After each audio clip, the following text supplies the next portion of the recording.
ভোটের মুর্শিদাবাদে ফের বোমা উদ্ধার মুর্শিদাবাদের রেজিনগরে। সেখানে সকেট বোমা উদ্ধার হয়েছে এবং বল ভেবে দুটি সকেট বোমা তুলে নেয় শিশুরা। সেই ছবি আপনাদের দেখাচ্ছি। মুর্শিদাবাদে বোমা উদ্ধার, তৃতীয় দফায় ভোট রয়েছে মুর্শিদাবাদে, তার আগে বোমা উদ্ধার।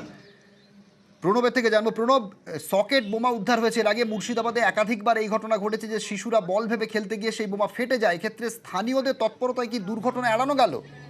একদম তাই। দেখো, বড় ধরনের দুর্ঘটনা থেকে দুটো শিশুর প্রাণ বাঁচলো বলা যেতে পারে। দুটো শিশু আজকে তোমার রেজিনগর থানার গোবিন্দনগরের বোলতলা এলাকাতে দুটো শিশু খেলা করছিল। হঠাৎ করেই দেখে লোহার দুটো জিনিস পড়ে রেখেছে। তারা বল ভেবে সেই দুটোকে তোলে।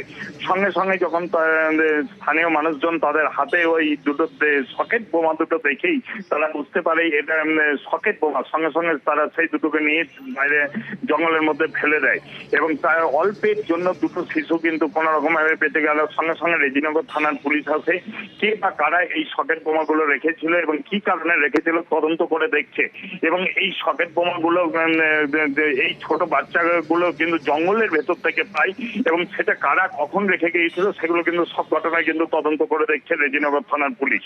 ধন্যবাদ প্রণব। এই বাচ্চা ছেলেরা এখানটা ঝড়ের এদিকে জঙ্গলের দিকে খেলা খেলছিল। খেলা খেলতে খেলতে দুটো লোহা খুঁড়ি পাই, কেটে করে নিয়ে আসে। দেখছি বাড়ির সামনে আর মা বাবা বলে কি রেটা, তা ওর বাপ মা দেখি বুঝে এটা তো সকেট বোম, তাই বলে ফেলে দেয়। সব মানুষ ভয়ে কোনো আতঙ্ক হয়ে আছে। এটা যদি ঝড়ে জঙ্গলে যদি বাস্ট হয়ে যেত তাহলে ছেলেগুলিদের কি অবস্থা হতো।